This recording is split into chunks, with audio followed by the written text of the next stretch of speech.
योगी जी और अखिलेश जी, ये दो लोग चले आ रहे हैं बिना हेलमेट के। इनको पकड़ो और इनका चालान काटो। बिना हेलमेट वाली गाड़ी पे मुझे बिल्कुल भी छूट नहीं चाहिए। एक एक बंदे का चालान काटो जो भी यहाँ पर बिना हेलमेट के निकले। रोको भाई, रोको गाड़ी, रोको रोको रोको। अरे भाई, तुम्हारा हेलमेट कहाँ है? बिना हेलमेट के कहाँ जा रहे हो ये बताओ। और अपना प्रदूषण और इंश्योरेंस भी दिखाओ, देखूं अगर वो कागज पूरे नहीं होंगे तो उन पे भी चालान कटेगा। फिलहाल हेलमेट पे तो कटेगा ही कटेगा। अरे सर जी, मेरे ट्रैक्टर का अगले वाला टायर फट गया है, बोई लेने के लिए गया था, जल्दबाजी में हेलमेट लगाना भूल गया। आज माफ कर दो, आगे हेलमेट जरूर लगाऊंगा मैं। अरे मेरा ट्रैक्टर खड़ा पड़ा है, जल्दी छोड़ दो मुझे, जल्दी छोड़ दो। योगी जी और अखिलेश, मैंने तुमसे कह दिया कि कोई भी छूट नहीं चाहिए बिना हेलमेट वाले आदमी के। इनका चालान काटो। क्यों भाई? माना कि तुम्हारे ट्रैक्टर का अगले वाला टायर फट गया था तो तुमने इस मोटरसाइकिल में पेट्रोल तो डलवाया होगा। पेट्रोल डलवाना नहीं भूले, लेकिन हेलमेट भूल गए तुम, क्योंकि बिना पेट्रोल के तो चल नहीं सकते। तो अब ध्यान रख लो, बिना हेलमेट के भी नहीं चल सकते। अब तुम्हें ध्यान रहेगा जब तुम्हारा चालान कट जाएगा। और अखिलेश, तुम खड़े खड़े क्या मुंह तक रहे हो? वो जो दूसरे भाई साहब खड़े हैं उनका भी चालान काटो, उनका भी हेलमेट नहीं है। अरे सर जी, बस आज छोड़ दो, इसके बाद मत छोड़ना। मेरा ट्रैक्टर बीच रोड में खड़ा है, बहुत तगड़ी जाम लग गई होगी, छोड़ दो। जल्दी पहुंच के मुझे टायर बदलवाना है, मुझे आज छोड़ दो बस। अरे सर जी, इनका तो कोई कागज है ही नहीं, ना इनका बीमा है, ना प्रदूषण है, और ना इन्होंने हेलमेट लगा रखा है। इनका क्या करें आप ही बताओ। अखिलेश, इनकी मोटरसाइकिल को जब्त कर लो, पकड़ लो। अरे ये तो बिना कागज के चल रहे हैं, ना प्रदूषण है, ना बीमा है, और हेलमेट भी नहीं लगाए। अरे कम से कम कुछ तो होना चाहिए था इनके पास। पूरी की पूरी गाड़ी पकड़ लो इनकी। जब तक ये सब चीज कंप्लीट ना करा ले तब तक देना मत इनकी मोटरसाइकिल। और भाई साहब, आपका चाहे ट्रैक्टर से जाम लगे या कुछ भी हो, आपका चालान कटेगा ही कटेगा। योगी जी, चालान काट के जल्दी खत्म करो। भाई साहब, मैं घर के कामों में इतना उलझा रहता हूँ, ना मैं प्रदूषण करा पाया, ना इंश्योरेंस करा पाया, और हेलमेट तो आज तक मैंने खरीदा ही नहीं। वैसे मेरी आज तक मोटरसाइकिल नहीं पकड़ी गई, आज ही पकड़ी गई। अखिलेश, मैंने कल तुम्हें होमवर्क दिया था, होमवर्क करके ले आए? आज कोई भी बहाना नहीं होना चाहिए। होमवर्क किया तुमने कि नहीं किया? अरे अमित शाह सर जी, कर लिया, होमवर्क कर लिया। कहाँ किया होमवर्क? अपनी कॉपी दिखाओ, कॉपी। क्या अमित शाह सर जी बेफालतू की बात करती हो? अरे कॉपी क्यों दिखाऊंगा मैं? होमवर्क करने को कहा था, घर ही पे कराया मैं होमवर्क, यानी कि घर का काम। कल मैंने घर के काम देखो कितने किए। बाजार से सब्जी लेके आया, भैंस के लिए चारा लेके आया, सारे काम कर लिए मैंने। क्या बात है अखिलेश, क्या बात है, बहुत बढ़िया। अच्छा लालू जी, आप बताओ, ताजमहल किस शहर में बना हुआ है, यानी कि कौन सी जगह स्थित है? अरे मुझे तो पता है नहीं ताजमहल किस जगह बना हुआ है। किससे पूछूं, किससे पूछूं? अरे जोर से पूछ भी नहीं सकता, एक तरीका है। क्या अमित शाह सर जी, आपको खुद तो पता है नहीं ताजमहल किस जगह बना हुआ है जो हमसे पूछ रहे हो? आपको पता नहीं है इसीलिए तो पूछ रहे हो हमसे। अरे लालू जी, कैसी बात करते हो? मुझे तो पता है ही, आगरा में बना हुआ है ताजमहल। इसका मतलब आपको भी पता है, मैं भी यही बताने वाला था, आगरा। बहुत बढ़िया लालू जी, बहुत बढ़िया। योगी जी, अब आप न्यूटन का नियम बताओ। जी अमित शाह सर जी, शुरू का याद नहीं है, आखिर का थोड़ा याद है। चलो कुछ तो याद है तुम्हें, सुनाओ। चलो लास्ट का ही सुनाओ, आखिर का। लो सुन लो, आखिर का तो मुझे याद है, इसी को ही न्यूटन का नियम कहते हैं। ये आखिर का मैंने सुना दिया, शुरू का कल को याद कर लूंगा। कोई बात नहीं योगी जी, कल को शुरू का याद कर लेना, न्यूटन का नियम। अच्छा राहुल, तुम बताओ, घोड़े बेचकर सोना, इस मुहावरे को उदाहरण दे के समझाओ। इसका उदाहरण कल को दे दूंगा मैं, एकदम। अब कैसे दूं? भाई कल को कैसे दोगे, आज क्यों नहीं दे सकते उदाहरण? अरे अमित शाह जी, मेरे घर एक घोड़ा है, कल उसे बेच के सो जाऊंगा, बस आपका उदाहरण हो जाएगा, सवाल का जवाब मिल जाएगा। इसी को तो कहती है घोड़े बेचकर सोना। क्या बात है राहुल, तुम तो रियल उदाहरण दे के दिखा दोगे। मोदी जी तुम बताओ। रुको रुको अमित शाह सर जी, रुको, मुझसे कुछ पूछने से पहले आप बताओ। रोज आप हमसे पूछते हैं, हमें भी तो पता चले आपको कितना आता है। 55 का पहाड़ा सुनाओ। अरे कैसी बात करते हो मोदी जी, मैं तुमसे कुछ नहीं पूछूंगा। अरे तुम आराम से बैठे रहो। देखा, 55 का पहाड़ा का नाम लेते ही बहाने बनाने लगे आप। खाली किताब में देख के सवाल पूछते रहते हो, परेशान करते रहते हो हमें। आता जाता तो है नहीं कुछ आपको। राहुल, तुम चिंता क्यों करते हो? जो ऊपर वाले को मंजूर होता है वो ही होता है। जब इतनी तेज आंधी आ गई तो अपने हाथ में क्या बचा था ये बताओ। इस तेज आंधी और तूफान में अपने आम के पेड़ों से सारे कच्चे आम टूटकर गिर गए। अरे मोदी जी, चिंता इस बात की नहीं है कि अपने आम के पेड़ों पे से ये कच्चे आम तूफान आंधी में टूटकर गिर गए। चिंता तो इस बात की है, अब ये इतने कच्चे आम बिकेंगे कैसे, कैसे करके बिकेंगे? आज 4 दिन होने को जा रहे हैं, लेकिन अभी तक एक भी आम नहीं बिका है। राहुल, तुम बिल्कुल चिंता मत करो, इस बात की बिल्कुल भी चिंता मत करो। एक ना एक दिन इस मंडी में कच्चे आम खरीदने के लिए कोई ना कोई व्यापारी आएगा ही आएगा, और कोई अच्छा व्यापारी आ जाएगा, सारे के सारे कच्चे आम मैं उसी को बेच दूंगा। लेकिन मोदी जी आपको मेरा तो ध्यान है, आज मुझे मंडी में आए हुए 4 दिन हो गए, 4 दिन की दिहाड़ी ले लूंगा मैं। राहुल क्या करें, अखिलेश को इसके घर भेज दे। मैं अखिलेश को इसलिए मंडी में लाया था, मैंने सोचा था एक ही दिन में ये आम बिक जाएंगे और आम बेचकर अपना लोग घर चले आएंगे, अपने ऊपर ज्यादा मेहनत भी नहीं पड़ेगी, अखिलेश को 1 दिन की दिहाड़ी दे देंगे। लेकिन आज 4 दिन होने को जा रहे हैं, आम बिक ही नहीं रहे। खाली बैठाल के अखिलेश को कितने दिन खिलाया जाए, इसे घर भेज देते हैं। अरे कोई व्यापारी आ रहा है। अरे भाई साहब आम तो बहुत बढ़िया है, आपके आम क्या रेट दे रहे हो? काफी बड़े बड़े आम है, लेकिन काफी आम है। आम का रेट बताओ, सारे के सारे आम खरीद लूंगा। सेठ जी सारे के सारे आम खरीद लोगे तो आप अपना ही रेट बता दो, आप जो भी रेट बोलोगे उस रेट में मैं सारे आम बेच दूंगा। तो ऐसा करो 15 रुपए किलो के हिसाब से सारे के सारे आम मुझे तोल दो। अरे सेठ जी आप आम का रेट कुछ ज्यादा ही कम लगा रहे हो, फुटकर का भाव लगा रहे हो। अरे थोक का रेट लगाओ, थोक का 20 रुपए किलो ले लो। राहुल एक व्यापारी और आ गया। अरे भाई साहब आम क्या रेट बेच रहे हो, आम का रेट बताना। अरे मोदी जी आज तो आम खरीदने के लिए काफी व्यापारी आ रहे हैं, रेट ज्यादा बताना। राहुल ज्यादा ही बताऊंगा, ज्यादा ही बताऊंगा। हाँ सेठ जी आम मैं 50 रुपए किलो बेच रहा हूँ, ले लो सारे के सारे आम। अरे भाई साहब कुछ सस्ते लगा लो, 40 रुपए किलो में सारे के सारे आम दे दो। कोई बात नहीं सेठ जी, 10 रुपए की गुंजाइश आपको कर देता हूँ, 40 रुपए किलो के हिसाब से सारे के सारे आम आपके हुए। भाई साहब ये बात मुझे बिल्कुल भी पसंद नहीं आई, आपने मुझसे 20 रुपए का भाव बोल दिया था। जब आप मुझसे सौदाबाजी कर रहे थे तो आप दूसरे व्यापारी से बात क्यों करने लगे? करूंगा नहीं दूसरे व्यापारी से बात, जब इतने कम रेट लगाओगे तुम सेठ जी तो मैं कैसे करके इतने सस्ते आम आपको बेच दूंगा। तुम ये आम मुझी को बेचते और बेचकर बच भी रहते अगर ये दूसरे व्यापारी यहाँ नहीं आते। अरे मोदी जी अंगूर तो आपके खट्टे हैं, मैं इतना नाम सुनकर शहर से आपके अंगूर खरीदने के लिए आपके गाँव में आया हूँ, और यहाँ आकर मैंने आपकी अंगूर की खेती देखी, इसमें तो अंगूर खट्टे हैं। मोदी जी माफ करना, ये अंगूर मैं नहीं खरीद पाऊंगा आपके।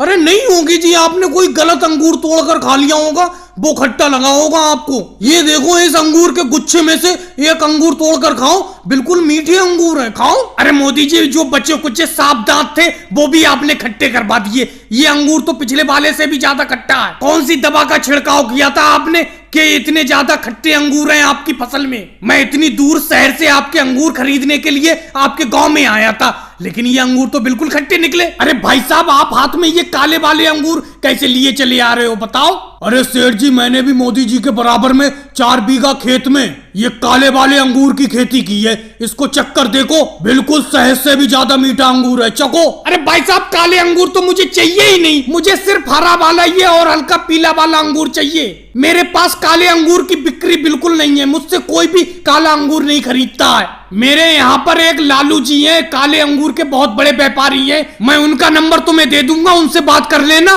सारे के सारे काले अंगूर तुम्हारे खरीद लेंगे। केजरीवाल जरा देखना, ये सेठ जी तो मेरे सारे के सारे अंगूर खट्टे बता रहे हैं। भाई साहब इतने ज्यादा खट्टे भी अंगूर नहीं है, रोज मैं एक ना एक अंगूर तोड़कर मोदी जी की अंगूर की खेती में से खाता रहता हूँ तोड़कर, बिल्कुल खट्टे नहीं है अंगूर। देखो भाई साहब तुम मुझे ज्यादा तो सिखाओ मत, मैं 10 साल से अंगूर का व्यापार कर रहा हूँ, कौन सा अंगूर खट्टा है कौन सा मीठा है अच्छी तरीके से जानता हूँ मैं। ये मोदी जी की पूरी अंगूर की खेती खट्टी है। अरे ये भाई साहब पीली बनियान में अंगूर का गुच्छा लिए चले आ रहे हैं, हरे अंगूरों का। हाँ सेठ जी मैंने भी 2 बीघा खेत में अंगूर की खेती की है, और ये बात तो मैंने अभी सुनी ली, आपको हरे अंगूरों की तलाश है, काले अंगूर आप खरीदते नहीं है। लो मेरे हरे अंगूर चक्कर देखो, बिल्कुल शहद से भी ज्यादा मीठे हैं। अरे तुम्हारे कहने से कुछ थोड़ी होगा, तुम्हारे कहने से तो सारे के सारे अंगूर शहद से ज्यादा मीठे हैं। जरा मैं खाकर देखूं एक अंगूर को, जरा एक अंगूर तोड़कर मुझे देना।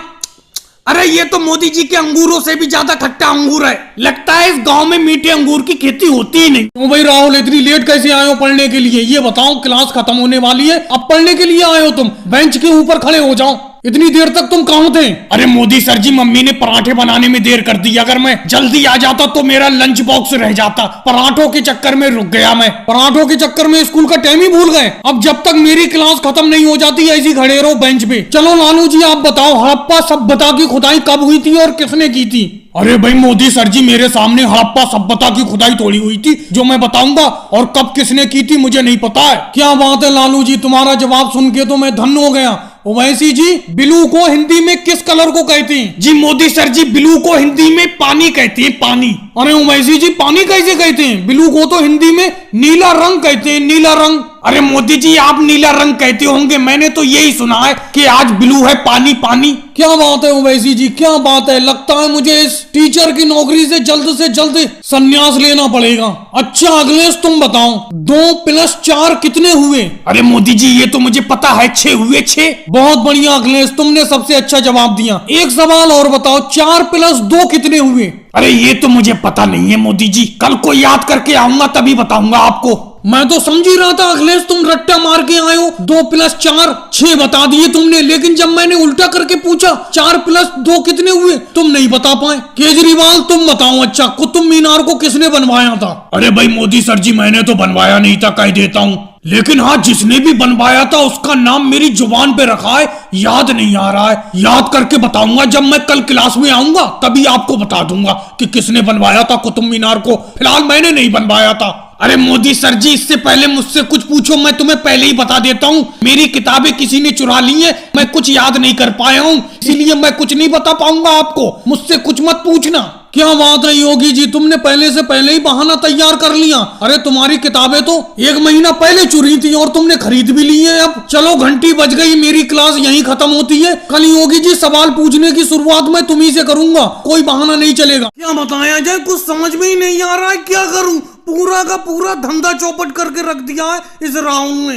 अच्छा खासा मैं यहाँ अकेला गन्ने का जूस बेचा करता था, लेकिन इस राहुल ने जब से मेरे बराबर में तरबूज के जूस की दुकान खोली है, पूरी की पूरी भीड़ इसी के पास जमा रहती है। मेरा गन्ने का जूस कोई पीता ही नहीं है। अरे योगी जी इधर भी देख लो, हम भी गन्ने का जूस लेकर बैठे हुए हैं। तुम तो अब रोज राहुल के जूस की दुकान पर आकर बैठ जाती हो। मोदी जी, मुझे आपकी ये बात बिल्कुल भी अच्छी नहीं लगती। ये बताओ, आपकी दुकान पर कोई अगर गन्ने का जूस पीने के लिए आता है तो क्या मैं उसे बुलाता हूँ और तुम मेरे ग्राहक को डायरेक्ट बुला लेती हो? अब योगी जी देखो, मेरे पास तरबूज का जूस पीने के लिए यहाँ पर बैठे हुए हैं, आप गन्ने का जूस पिलाने के लिए बुला रहे हो, मेरे ग्राहक को क्यों बुला रहे हो? जब आपका कोई गन्ने का जूस पीना ही नहीं चाहता तो इसमें मेरी क्या गलती है? राहुल, तुम्हें इतना ज्यादा बुरा क्यों लग रहा है? मैं योगी जी से बात कर रहा हूँ, तुमसे बात कर रहा हूँ। अगर तुम्हें इतना ही ज्यादा बुरा लग रहा है तो योगी जी के ऊपर मेरे गन्ने के जूस के 50 रुपए उधार हैं, वो 50 रुपए भी तुम दे दो मुझे। अरे मोदी जी, मुझे याद है आपके 50 रुपए हैं मेरे ऊपर। आप तो भरी बाजार में मुझसे पैसा मांगने लगते हो अपने उधार का,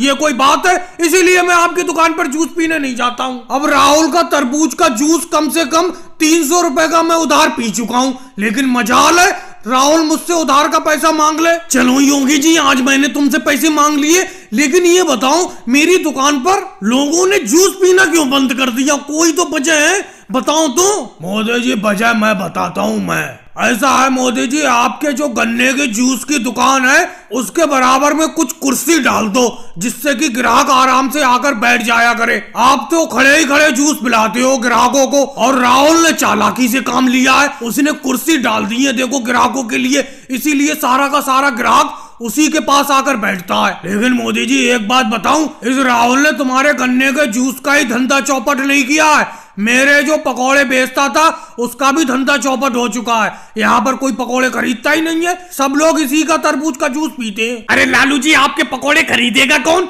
पहले आपके पकोड़े बहुत ही अच्छे होते थे। और रही राहुल के जूस बिकने की बात, क्योंकि राहुल अपने तरबूज के जूस को उधार ज्यादा बेचता है, इसीलिए लोग ज्यादा पीते हैं उसका जूस। अरे मोदी जी, ये आपकी टोकरी कितने की पड़ेगी? मुझे एक रेट बताना, भावबाजी करना मुझे बिल्कुल भी पसंद नहीं है, समझे? एक रेट बता दो कितने की पड़ेगी। एक दाम बताओगे अगर सही तो तुरंत ले लूंगा मैं तुम्हारी ये टोकरी। राहुल, मुझे भी भावबाजी करना बिल्कुल भी पसंद नहीं है, एक रेट बताऊंगा, हाँ या ना में जवाब देना। 40 रुपए की पड़ेगी ये टोकरी, ले लो जाओ। पैसे तो मैं 50 की बेच रहा हूँ, लेकिन तुम्हारे लिए 40 की लगा दी, तुरंत हाँ कर दो अभी, अगर नहीं तो दोबारा पूछोगे तो 50 ही रुपए लूंगा।